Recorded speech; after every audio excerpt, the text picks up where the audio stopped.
আমরা সবাই চাই আমাদের সন্তানগুলো নামাজি হোক। আমরা সবাই চাই আমাদের সন্তানগুলো দিন কায়েম করুক।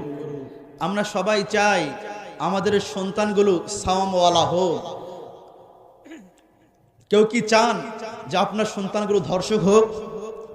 আপনারা কি কেউ চান যে আমার সন্তান অ্যাসিড নিক্ষেপকারী হোক?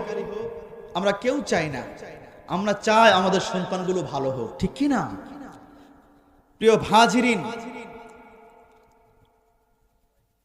গরুর পেট থেকে বের হলে গরু হয়, ছাগলের পেট থেকে বের হলে ছাগল হয়, মানুষের পেট থেকে বের হলে তাকে মানুষ বানাইতে হয়, ঠিক কি না? বাংলাদেশে জনসংখ্যা বাড়ছে কিন্তু মানুষ কমতেছে। আমার প্রিয় ভাইয়েরা, সন্তানগুলোকে যদি মানুষের মতো মানুষ বানাইতে চাই, এক নম্বর যে কাজ করতে হবে, সন্তান পৃথিবীতে আসার পূর্বে সন্তানকে আদর্শবান একটি মা উপহার দিতে হবে। আদর্শবান মা। আদর্শবান মা কেমন হবে? যেই মা নামাজি, যেই মা পর্দা নিশীন, যেই মা তাহাজ্জুদ গুজারি, যেই মা পর্দা করে চলে, যে মা স্টার জলসা দেখবে না, যে মা স্টার প্লাস দেখবে না, যে মা সবসময় টিকটকের মধ্যে সময় কাটাবে না, যে মা সবসময় ইউটিউবের মধ্যে সময় কাটাবে না, যে মা সিরিয়াল দেখবে না, এমন একটি আদর্শবান নেককার পরহেজগার দিনদার মা সন্তানকে উপহার দিতে হবে, ঠিক কি না? আমার প্রিয় ভাইয়েরা, ফ্যাক্টরি যদি ভালো হয় প্রোডাক্টও ভালো হবে। ফ্যাক্টরি যদি খারাপ হয়ে যায় প্রোডাক্টও খারাপ হবে। আমার প্রিয় ভাইয়েরা, মা যদি নামাজি হয় মেয়েটাও নামাজি হয়ে যাবে। মা যদি পর্দানশীনা হয়ে যায় আপনার মেয়েটাও পর্দানশীনা হয়ে যাবে, ঠিক কিনা বলেন? আপনার সন্তানের মা যদি নামাজি হয়, মা যখন নামাজ আদায় করবে সন্তান মার দেখে দেখে নামাজ আদায় করবে। আর মা যদি টিকটক নিয়ে ব্যস্ত হয়ে যায় সন্তানগুলো মার দেখে দেখে সেও টিকটকের মধ্যে ঢুকে যাবে, ঠিক কিনা বলেন?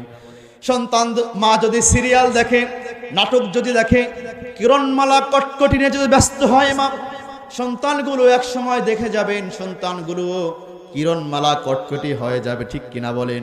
মা যদি পর্দা না মানে দেখবেন তার মেয়েটাও পর্দার মধ্যে ঢুকবে না, কারণ তার মাই তো পর্দা করে না, সন্তান কিভাবে পর্দা করবে, ঠিক কিনা? সব মা চায় আমার মেয়েটা যেন পর্দা করে চলে। সব মা চায় আমার মেয়েটা যেন পর্দা করে চলে, আমার মেয়েটা যেন নামাজ পড়ে। মা পড়ে না নামাজ, তাহলে হবে? হবে না।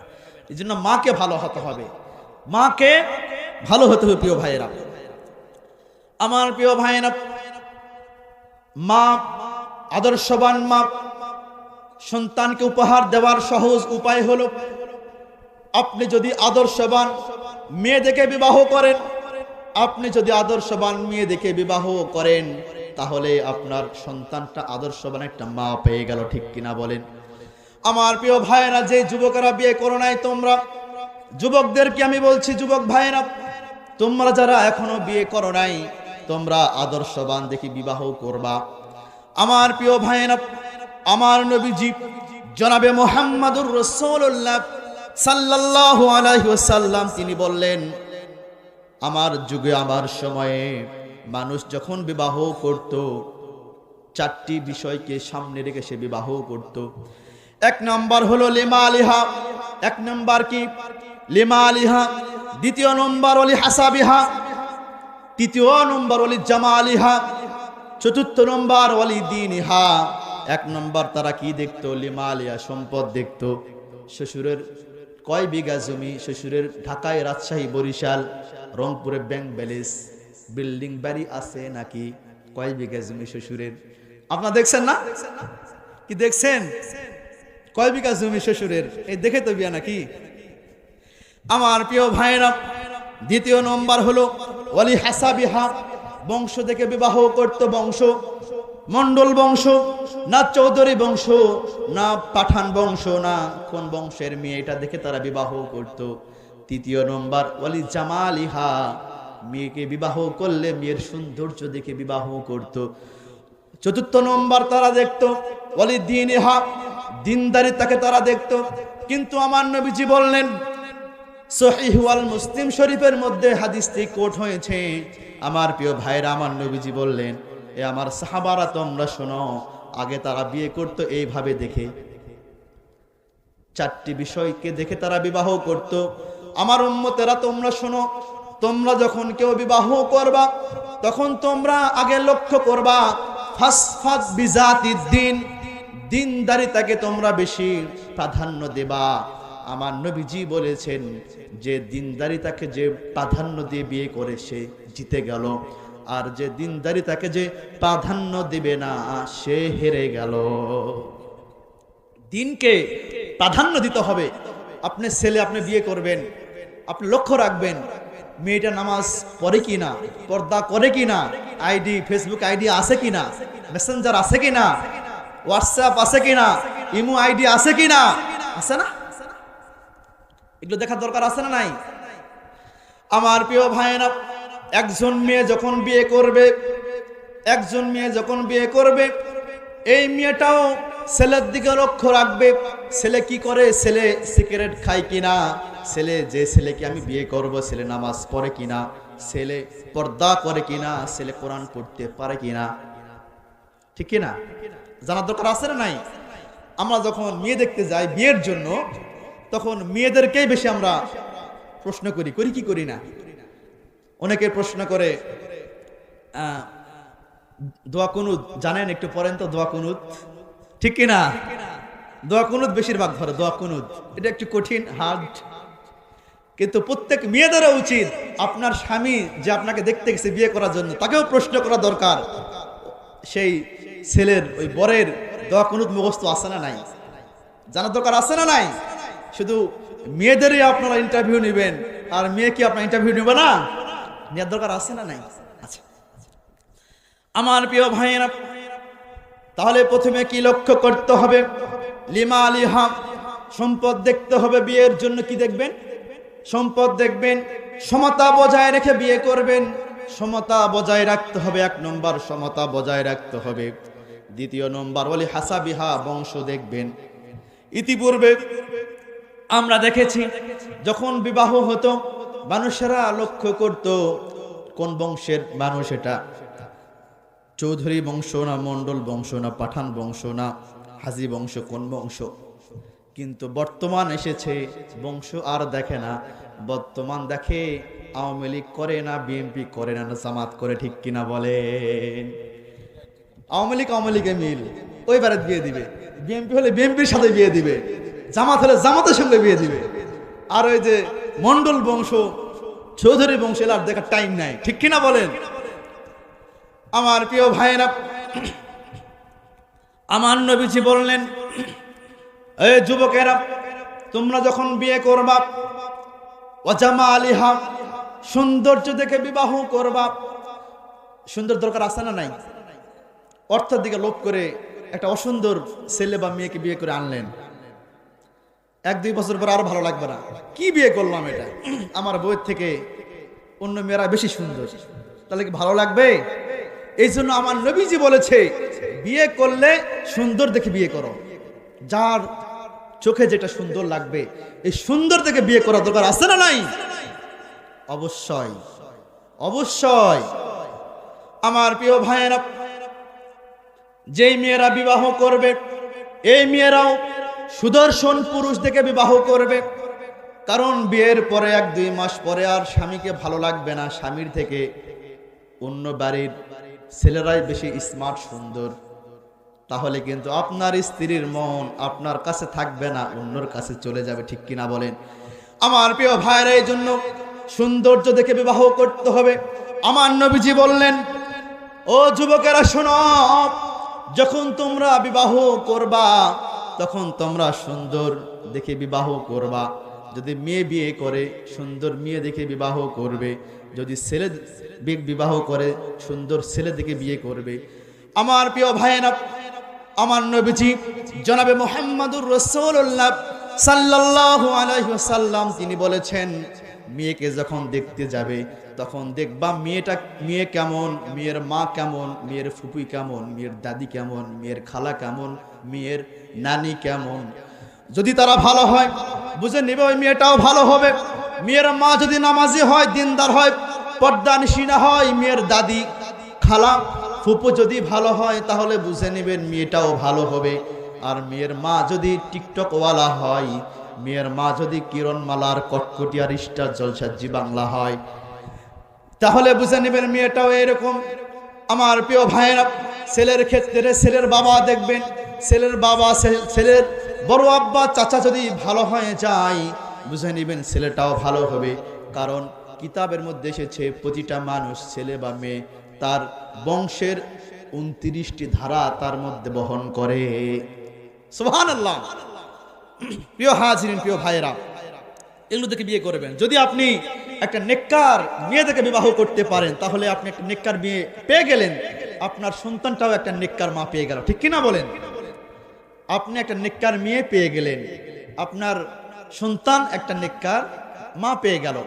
আমার প্রিয় ভাইয়েরা, দ্বিতীয় এরপরে হলো আমার নবীজি বললেন, আমার নবীজি জনাবে মুহাম্মাদুর রাসূলুল্লাহ সাল্লাল্লাহু আলাইহি ওয়াসাল্লাম তিনি বললেন শুধু নেককার মা দিলেই চলবে না, নেককার বাবাও সন্তানকে উপহার দিতে হবে, ঠিক কিনা বলেন? নেককার বাবা দেওয়া লাগবে না উপহার, শুধু মা ভালো হলে হবে, বাবাকেও ভালো হতে হবে। বাবা যদি সারাদিন বিড়ি টানে আর বেটাকে কয় যা আমার জন্য বিড়ি নিয়ে আয়, সিগারেট নিয়ে আয় হাটর থেকে, এটা আঞ্চলিক ভাষায় বললাম, মোর জন্য হাটর থেকে একটা বিড়ি নিয়ে আয়। তো এখন বাবা যদি বলে আমার সন্তানটা আল্লাহওয়ালা হবে, বুজুর্গ হবে, কিন্তু বেটাকে পাঠায় দিছে সিগারেট নিয়ে, তাহলে ভালো হবে? এই জন্য নেককার বাবা আমাদেরকে হওয়া লাগবে কি লাগবে না? নেককার বাবা আমাদেরকে হতে হবে ইনশাআল্লাহ, নেককার বাবা আমাদেরকে হতে হবে। আমার প্রিয় ভাইয়েরা, দ্বিতীয় নম্বর হলো আমার নবীজি জনাবে মুহাম্মাদুর রাসূলুল্লাহ সাল্লাল্লাহু আলাইহি ওয়াসাল্লাম তিনি বললেন কোন স্বামী কোন স্ত্রী যখন একত্রিত হবে তখন যেন তারা পড়ে ক্বালান নবিয়্যু সাল্লাল্লাহু আলাইহি ওয়াসাল্লাম বিসমিল্লাহি আল্লাহুম্মা জান্নিবিনাশ শাইতানা ওয়াশ শাইতানা মা রাযাকতানা। এই দোয়াটা স্বামী স্ত্রী যখন একত্রিত হবে এই দোয়াটা পড়ার দরকার আছে না নাই? যদি না পড়ে তাহলে স্বামী স্ত্রীর মাঝখানে কে আসবে? শয়তান আসবে। আর যদি শয়তান এসে যায় সেখান থেকে যদি কোনো সন্তান পৃথিবীর জমিনে আগমন করে ওই সন্তান বেনামাজি হবে, ওই সন্তান সুদখোর হবে, ওই সন্তান ঘুষখোর হবে, ওই সন্তান তার বাপ মাকে বাড়ি থেকে বের করে দিবে, ওই সন্তান বিয়ের পরে তার বাপ মাকে ভুলে যাবে। এমন সন্তান আছে না নাই? এমন সন্তান আছে। এই জন্য ওই জায়গায় দোয়া পড়ার দরকার আছে না নাই? এই শয়তান আসা যাবে না। এই দোয়াটা যদি পড়েন তাহলে সেখানে আর কোনো শয়তান আসবে না। আমার প্রিয় ভাইয়েরা, বাবা যদি ভালো হয়, বাবা যদি ভালো হয় সন্তান ভালো হয়ে যাবে। বাবা যদি নামাজ আদায় করে বাবার দেখে দেখে সন্তানটাও নামাজি হয়ে যাবে, ঠিক কিনা বলেন? বাবা যখন মসজিদে নামাজের জন্য আসবে ছোট্ট ছেলেটাও বলবে বাবা তুমি একাই মসজিদে যেও না, আমাকেও সঙ্গে করে মসজিদে নিয়ে চলো, আমিও তোমার সঙ্গে নামাজ পড়তে চাই। বাবা যখন তাকবীরে তাহরিমা বাঁধবে সন্তানটাও তাকবীরে তাহরিমা বাঁধবে।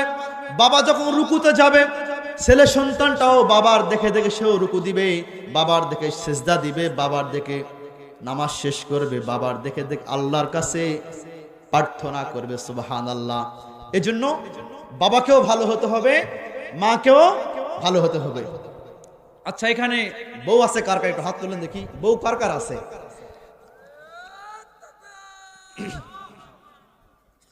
আচ্ছা হাত নামান। বউ নাই কার কার? একটু হাত উঠান দেখি, বউ নাই কার কার? ওখানে কয়েকজন। আর কার বউ নাই? হুজুরের বউ নাই? আহা, শীতের মৌসুমে বিয়ে করার দরকার আছে না নাই? শীতের সময় বিয়ে করতে হবে না? যাদের বয়স হয়ে গিয়েছে, যারা আব্বাজান আছেন, শীতের মৌসুম দেরি করবেন না। আপনাদের সন্তানদের যদি বিবাহের বয়স হয়ে যায় বিয়ে দিয়ে দিবেন ইনশাআল্লাহ। আসতেছে ওয়াজ, আসতেছে ইনশাআল্লাহ, আছে শেষে মিষ্টি আছে ইনশাআল্লাহ। আমার প্রিয় ভাইয়েরা, আমার প্রিয় ভাইয়েরা, আমার নবীজি বললেন, সন্তানকে যদি ভালো মানুষ বানাইতে হয় তাহলে নবী করিম সাল্লাল্লাহু আলাইহি ওয়াসাল্লামের আদর্শ ফলো করতে হবে আমাদেরকে। আমার প্রিয় ভাইয়েরা, আপনাদের ছেলে হোক অথবা মেয়ে হোক, ডান কানে আজান আর বাম কানে কামত দেওয়ার দরকার আছে না নাই? আচ্ছা, এখানে ছেলে আছে কার কার? একটু হাত উঠান। ছেলে কার কার আছে? মাশাআল্লাহ মাশাআল্লাহ, হাত নামান। মেয়ে আছে কার কার? মাশাআল্লাহ, খুব ভাগ্যবান, হাত নামান। আমার প্রিয় ভাইয়েরা, অনেকে ছেলে হলে আনন্দ হয়ে যায়, খুশি হয়ে যায়। ছেলে হলে গরু জবাই করে গোটা ইউনিয়ন মানুষদেরকে খাওয়ায়, আর মেয়ে হলে মনটা বড়ই বেজার হয়। এমন মানুষ আছে না নাই? আমার প্রিয় ভাইয়েরা, ছেলে হোক অথবা মেয়ে হোক, শুকরিয়া আদায় করবেন কার? আল্লাহ রাব্বুল আলামিন অনেক ব্যক্তিদেরকে শুধু ছেলে দান করেছেন, আবার অনেকে শুধু মেয়ে দান করেছেন। আবার অনেক এমনও পৃথিবীতে, এমনও বাংলাদেশে মানুষ আছে 50-60 বছর সংসার করছে, একটা সন্তানও আল্লাহ পাক দান করেন নাই। এমন পরিবার আছে না? আছে। আমার প্রিয় ভাইরা, দোয়া করছি যাদের ছেলে সন্তান নাই, আল্লাহ রাব্বুল আলামিন তাদেরকে ছেলে সন্তান দান করুন। আর যাদের মেয়ে সন্তান নেই, আল্লাহ তাদেরকে মেয়ে দান করুন। আর যাদের কোনো সন্তানই নাই, আল্লাহ রাব্বুল আলামিন তাদেরকে সন্তান দান করুক বলি আমিন। সন্তান একটা বড় নিয়ামত, নিয়ামত না? এটা বিশাল নিয়ামত। যার সন্তান নাই সে বোঝে। এবার সন্তান হলে একটু খরচ আছে না? খরচ হোক, এরপরেও মনের যে একটা তৃপ্তি আছে না নাই? আপনি যখন খুশি করে, যখন আপনার স্ত্রীর জন্য যখন একটা শাড়ি নিয়ে আসবেন, আপনার স্ত্রীর শাড়িটা নিয়ে বলবে, আপনার পছন্দ অনেক সুন্দর, মাশাআল্লাহ, আমার এই শাড়িটা খুব পছন্দ হয়েছে। টাকা খরচ হয় হোক, মনটা তো ভরে গেছে, ঠিক কিনা বলেন? মনটা ভরবে না? ভরে যাবে। আপনার সন্তান আপনি খরচ করছেন, আপনি বাজার করছেন, খরচ করছেন, এগুলো কি সাদকা? এগুলো কি? আমার নবীজি বললেন, কোন মানুষ যখন পরিবারের জন্য কোনো কিছু খরচ করে, এটা তারা সদকা হয়ে যায়। সুবহানাল্লাহ। গরিব মিসকিনদের, অসহায়দেরকে দান করলে যেমন সদকা হয়ে যায়, ঠিক সেই রকম কোন ব্যক্তি যদি পরিবারের জন্য কোনো কিছু খরচ করে, এটাও সদকার সব হয়ে যায়। সুবহানাল্লাহ। এই জন্য বেশি বেশি স্ত্রীদেরকে হাদিয়া দেওয়ার দরকার আছে না নাই? হাদিয়া দেন তো আপনারা?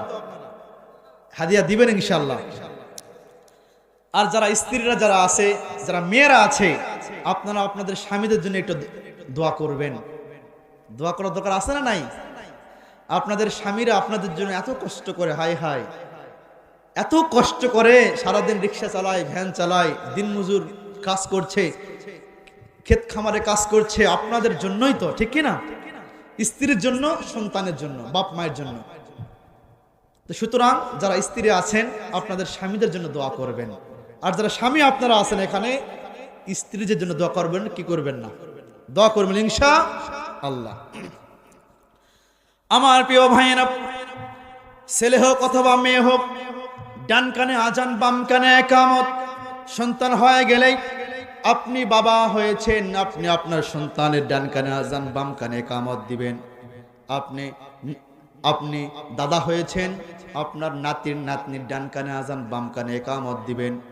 অনেক জায়গায় দেখা যায় ছেলে হলে বা মেয়ে হলে ইমাম সাহেবকে খোঁজে, মসজিদকে খোঁজে, আসে না নাই? আছে না? ইমামকে খোঁজা, মসজিদকে খোঁজা আজান দেওয়ার জন্য। কেন আপনি পারেন না?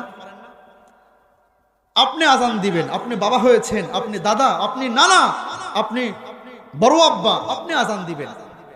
দিবেন তো ইনশাআল্লাহ? ইনশাআল্লাহ নিজেই আজান দিবেন, এটা সুন্নাত। আমার প্রিয় ভাইয়েরা, ইমাম হাসান রাদিয়াল্লাহু তাআলা আনহু, ইমাম হুসাইন রাদিয়াল্লাহু তাআলা আনহু, তিনারা যখন পৃথিবীর জমিনে আগমন করলেন, তখন আমার নবীজি জনাবে মুহাম্মদুর রাসূলুল্লাহ সাল্লাল্লাহু আলাইহি সাল্লাম, তিনি নিজেই ইমাম হাসান হুসাইনের ডান কানে আজান, বাম কানে ইকামত দিয়েছেন। সুবহানাল্লাহ। আমার প্রিয় ভাইয়েরা, আপনার সন্তান পৃথিবীতে আসার পর যে শব্দটা শুনবে, এই শব্দটা জানা হয় আল্লাহর শব্দ, আল্লাহু আকবার। আজান দিবেন, আল্লাহু আকবার, আল্লাহু আকবার, এই সুন্দর করে আজান দিবেন। আমরা তো মুসলমান, আমাদের সবার আজান জানার দরকার আছে না নাই? আছে।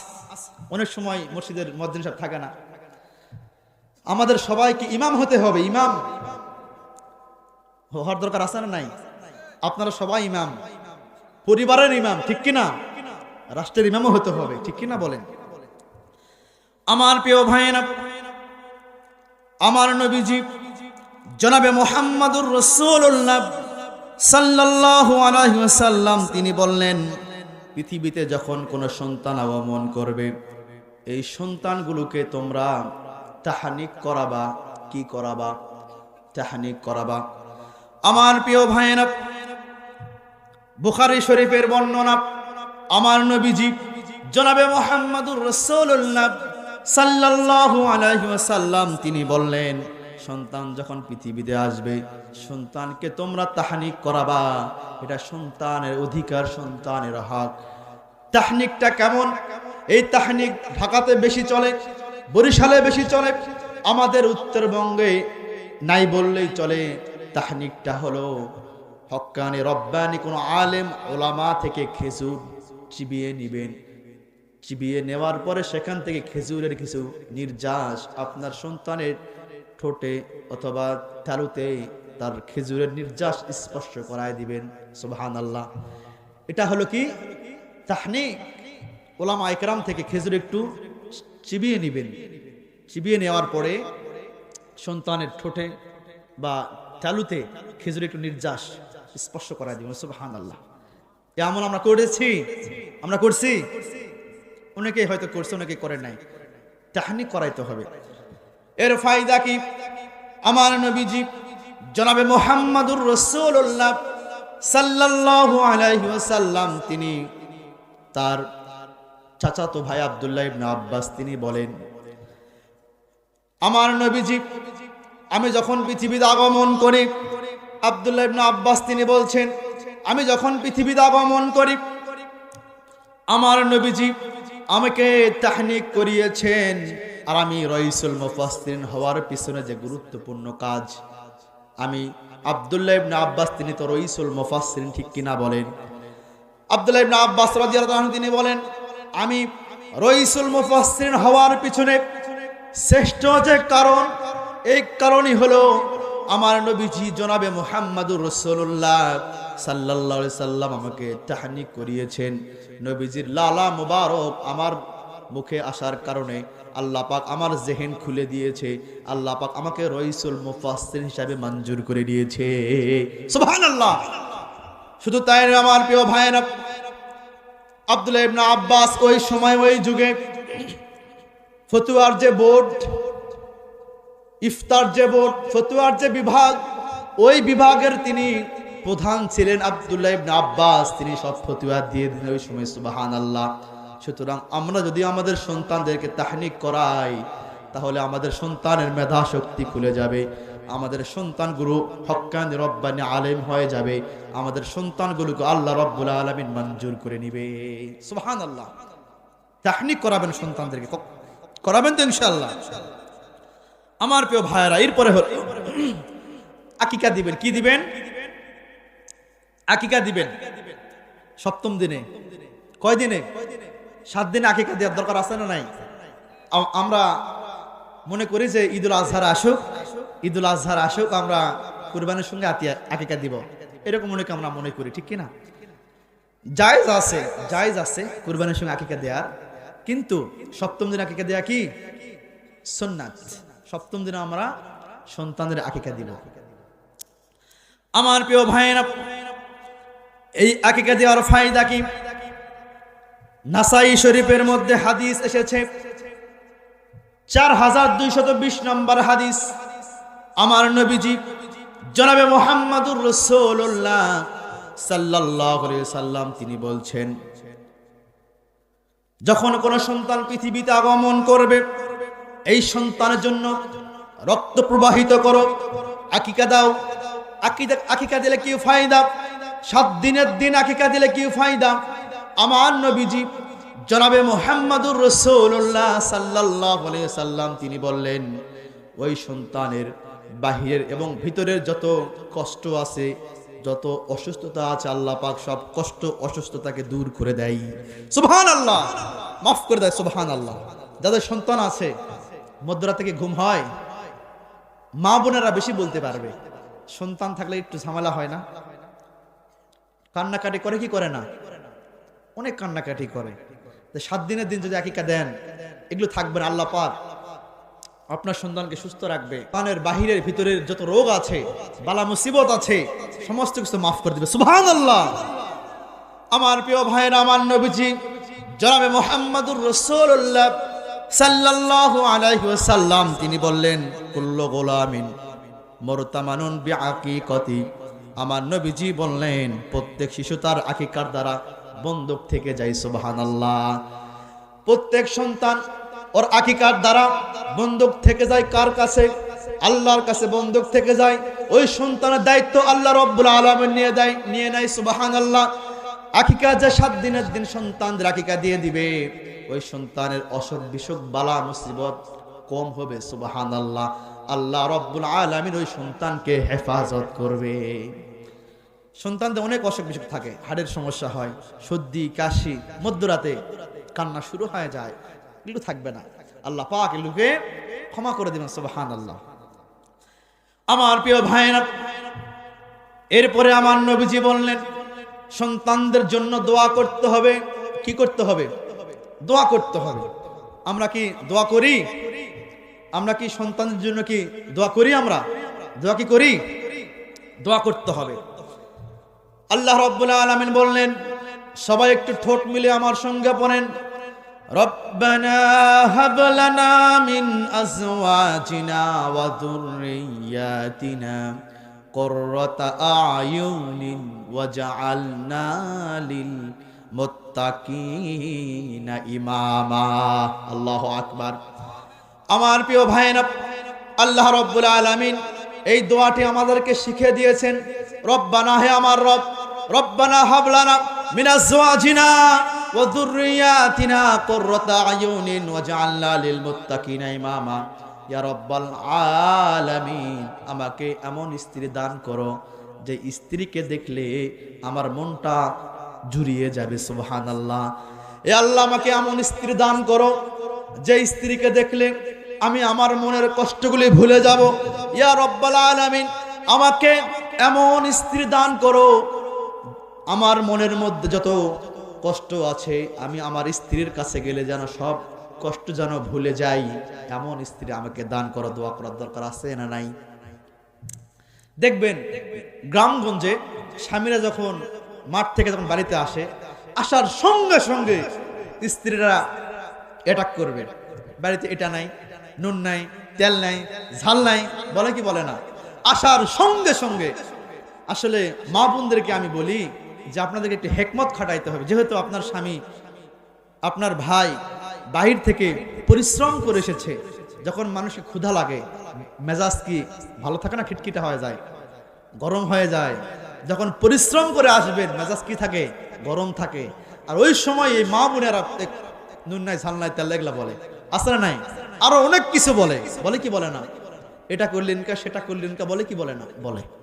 তা মা বোনদেরকে আমি বলি, মা বোনেরা এগুলোর কারণে বেশি ঝগড়া হয়। আপনার স্বামী বাসায় আসছে, একটু অপেক্ষা করেন, একটু পাখার বাতাস করেন। এখন তো পাখা নাই, চার্জার ফ্যান, সিলিং ফ্যান আছে না নাই?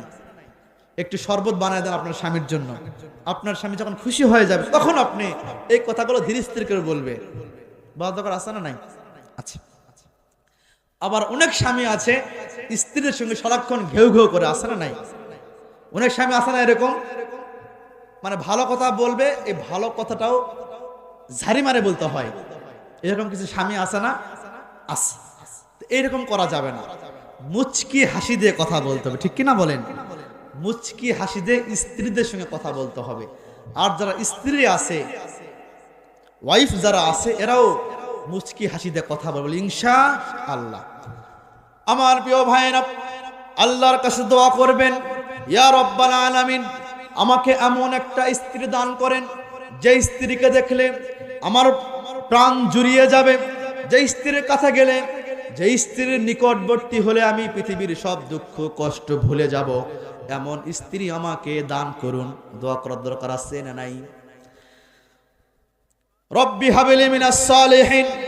এরপরে দোয়া হলো রব্বানা হাবলানা মিন আজওয়াজিনা ওয়া যুররিয়াতিনা কুররাতা আয়ুনিন ইয়া রাব্বাল আলামিন। আমাকে এমন সন্তান দান করুন যে সন্তানকে দেখলে আমার হৃদয়টা ঠান্ডা হয়ে যাবে। ইয়া রাব্বাল আলামিন, আমাকে এমন সন্তান দান করুন যে সন্তানের সামনে গেলেই, যে সন্তানকে দেখলেই আমার প্রাণটা জুড়িয়ে যাবে, এমন সন্তান আমাকে দান করুন। দোয়া করার দরকার আছে না নাই? দোয়া করার দরকার অবশ্যই আছে, দোয়া করতে হবে। আমার প্রিয় ভাইরা, আমার নবীজি মুহাম্মদ সাল্লাল্লাহু আলাইহি ওয়াসাল্লাম বলেছেন, তিনজন ব্যক্তির দোয়া আল্লাহ পাক ফিরায় দেন না।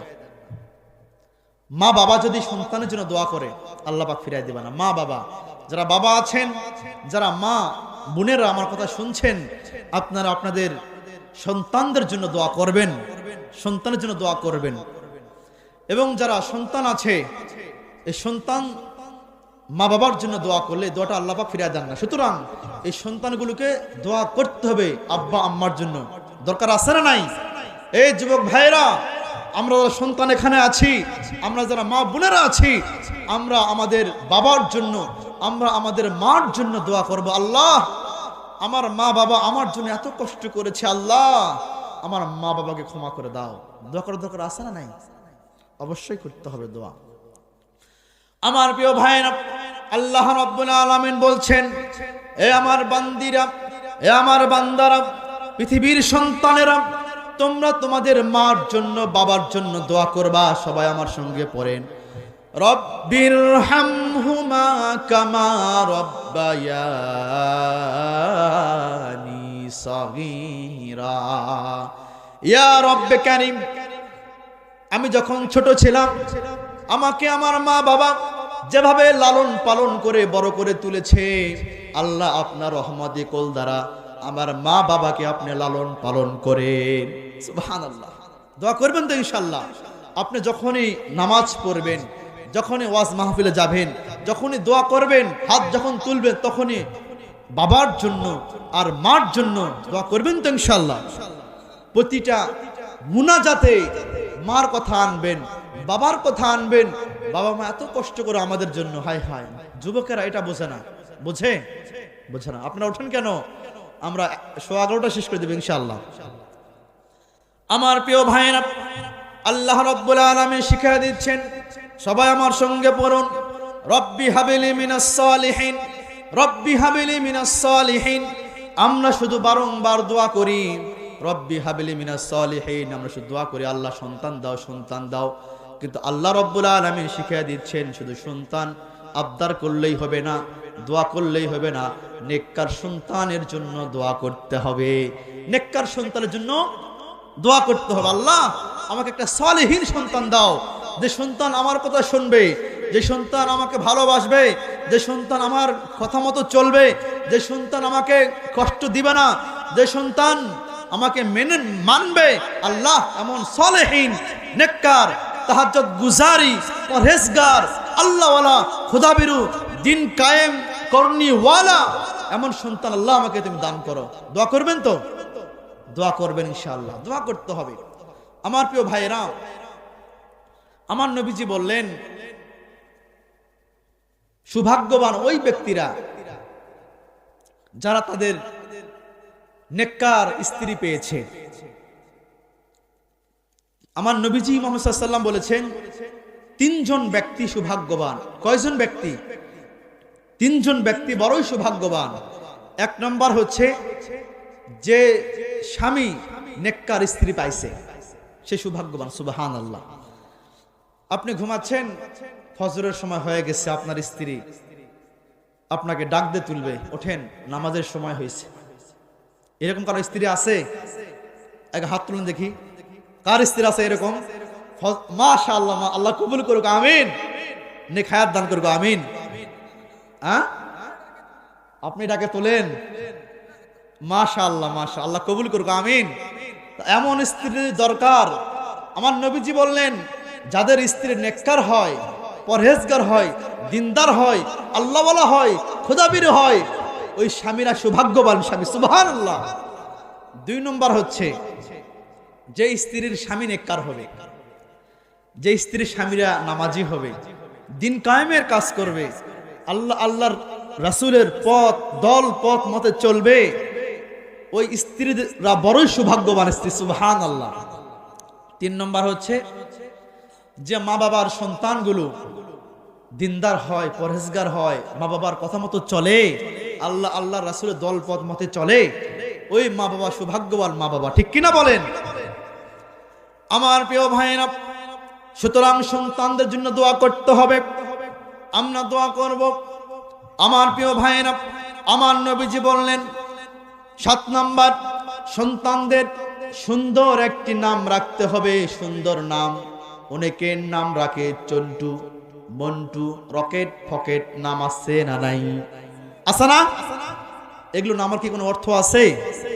অর্থবহুল নাম রাখতে হবে, সুন্দর নাম রাখতে হবে। আবার অনেক জায়গায় দেখা যায় অনেক মানুষের নাম সুন্দর আছে, যেমন আব্দুর রহমান, ওকে বলে আব্দুল। নাম হচ্ছে আজিজুল, সুন্দর নাম না? ওকে বলে আইজুল। আছে না নাই? নাম হচ্ছে সিরাজুল ইসলাম, ওই সিরাজুলকে বলে শিয়ালু। আছে না নাই? এরকম এই নাম বানানো যাবে? লা ইয়াজুজু, জায়েজ নাই, হারাম, কবিরা গুনাহ হবে। যার যেটা নাম, এই নাম সুন্দর নাম ধরে ডাকতে হবে আমাদের, বলি ইনশাআল্লাহ। আমার প্রিয় ভাইয়েরা, সুন্দর নাম রাখতে হবে। চন্টু, মন্টু, বল্টু, রকেট, ফকেট নাম রাখা যাবে না। যে নামের অর্থবহুল, অর্থ আছে, সুন্দর সুন্দর অর্থ আছে, এমন সুন্দর নাম সন্তানদের রাখতে হবে। আমার প্রিয় ভাইয়েরা, অনেকে নাম আজে বাজে নাম রাখে, এই আজে বাজে নামগুলো রাখা যাবে না। আমার প্রিয় ভাইয়েরা, আমি যখন বগুড়াতে পড়তাম হেফসখানাতে, তখন রমাদানুল মুবারক মাস এসেছে। মাদ্রাসার পাশে একটা বাসা, হাজী সাহেব, ওনার অনেক ধনী পরিবারের। তো উনি 20 জন ছাত্রদেরকে 1 মাস যাবত জাগির রাখছে আমাদেরকে। ওনার বাড়িতে ইফতার করব, সাহরি করব, রাতের প্রথম খাবার খাবো, এরকম 20 জন ছাত্র। প্রথম দিন আমরা গেলাম, ইফতার করলাম, মাগরিবের নামাজের পরে আমরা রাতের যে প্রথম খাবারটা খাচ্ছি। খাবার সবার শেষের দিকে ওই বাড়ির যে হাজী সাহেব, সে বললো মিষ্টি মিষ্টি। আমরা তো ছোট ওই সময়, আমার ভাবছে মনে হয় মিষ্টি আছে, খাওয়া দাওয়া হবে আজ, দই মিষ্টি মনে হয় আসছে, খাওয়া দাওয়া আজকে হবি। এখন সবাই খাওয়া দাওয়া হয়ে গেছে, বসে আছে, হাত কেউ আর ধুচ্ছি না, সবাই বসে আছি যে মিষ্টি আছে, ওয়েট করতেছি আমরা। কিছুক্ষণ পরে একটা ছেলে আসলো, তো বলতেছে হুজুর এটা আমার ছেলে, এর নাম মিষ্টি। কি? আমরা বলছি এতক্ষণ ধরে আমরা মনে মনে কল্পনা করে আছি যে আজকে মিষ্টি, দই মিষ্টি খাওয়া দাওয়া হবে, কিন্তু এটা আবার কি হলো? তো নাম রাখছে মিষ্টি নাম, বুঝছেন? অনেকের নাম আছে আপেল কমলা, আছে না না? এরকম। আমার প্রিয় ভাইয়েরা, সুতরাং সন্তানদের নাম রাখতে হবে অর্থবহুল, সুন্দর নাম রাখতে হবে। আর মানুষের নাম বানানো যাবে না, যার যেটা নাম ওই নামে ডাকতে হবে তাকে। ঠিক কিনা বলেন? মা বাবা ভালোবেসে মোহাব্বত করে সন্তানের যে নাম রেখেছে ওই নাম ধরে ওই সন্তানকে ডাকবেন, সে খুশি হয়ে যাবে। আর ওই সন্তানের যদি নাম বানায়া বলেন তাহলে ওই সন্তানটা মন খারাপ করবে, আর একজন মুমিন অপর মুমিনকে কষ্ট দেওয়া যাবে না। যাবে? তামিরুল মিল্লাত মাদ্রাসায় আমাদেরকে পড়াচ্ছিল তাফসিরে বাইজাবি। তামিরুল মিল্লাত মাদ্রাসার যে মুফাসসির হুজুর পড়ানোর জন্য আসছে, তাফসিরে বাইজাবি এত কঠিন তাফসির, মূল কিতাব বোঝা যায় না। তো আমরা আরবি উর্দু পড়েছি, তো হুজুর আমাদেরকে পড়াচ্ছে সূরা ইয়াসিনের তাফসির পড়াচ্ছে আমাদেরকে। তো আমাকে পড়তে বললো, আমি পড়লাম। আমার তো পাশে বন্ধু, ও পড়তে পারে না, 1 লাইন পরে আটকে গেছে, আর পড়তে পারতেছে না। তো বললো দাঁড়িয়ে থাকো, দাঁড়িয়ে আছে। 6-7 জনের সবক ওই দিন হয় নাই, দাঁড়িয়ে আছে। 5 মিনিট পরে হুজুর বলতেছে বসো বাবা বসো, আল্লাহ রাসূল সাল্লাল্লাহু আলাইহি ওয়াসাল্লাম বলেছে একজন মুমিন অপর মুমিনকে কষ্ট দেওয়া জায়েজ নাই। তোমাদের হয়তো পড়া হয়নি, আগামীকাল থেকে পড়া ঠিক করে আসবা। আমি চাই না তোমরা কষ্ট পাও। বসো বসো বসো, বসে গেলাম। আমার প্রিয় ভাইয়েরা, সুতরাং কোন মানুষের সঙ্গে কষ্ট দিয়ে কথা বলা যাবে না। বলা যাবে কি? কষ্ট দিয়ে কথা বলা যাবে না। আমার প্রিয় ভাইয়েরা, মানুষদেরকে যদি আমরা সম্মান করি, আমি যদি অন্যকে সম্মান দেই, আল্লাহ পাক আমার সম্মান বুলন্দ করে দিবে, ঠিক কিনা বলেন? আপনি সম্মান দিবেন, আপনাকে মানুষ সম্মান করবে।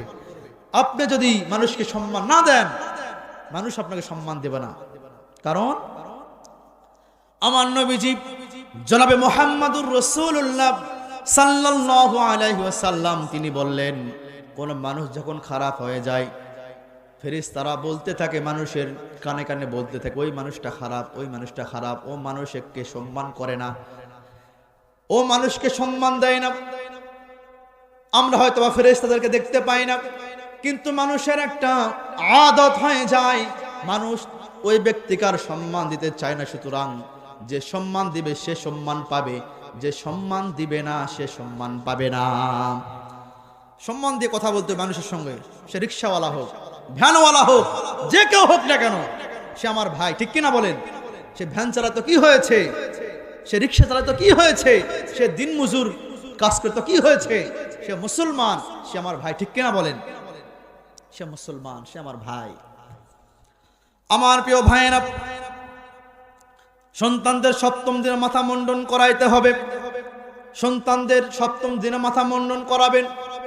মাথা মুন্ডন করানোর পরে সন্তানদের ওই চুলগুলো স্বর্ণের দোকানে নিয়ে যাবেন। নিয়ে যাওয়ার পরে ওজন করবেন, যে ওজন হয় ওই পরিমাণে রূপা ওজন করে ওই মূল্যটা গরিবদের মাঝে সাদকা করে দিবেন। মাথা মুন্ডাবেন সন্তানদের। এই আমল হয়েছে আমাদের, করেন নাই, এখন থেকে আমল করবেন ইনশাআল্লাহ। এখন থেকে আমল করবেন, এগুলো সন্তানের অধিকার, হক। এখন থেকে আমরা আমল করবো ইনশাআল্লাহ। এরপর হচ্ছে সন্তানদেরকে আদব শিখাইতে হবে। কি শিখাইতে হবে? আদব শিখাইতে হবে। আদব, আদব আখলাক। কিভাবে বড়দেরকে সঙ্গে কথা বলবে, কিভাবে ছোটদের সঙ্গে কথা বলবে, আদব শেখানোর দরকার আছে না নাই?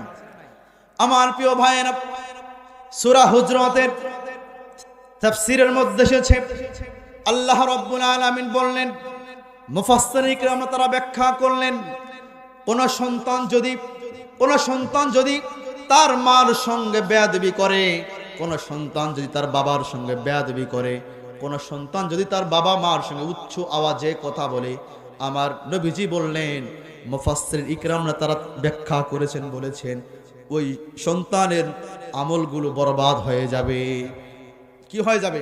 আমল শেষ, বরবাদ হয়ে যাবে। শুধু তাই নয়, মুফাসসিরিন ইকরামরা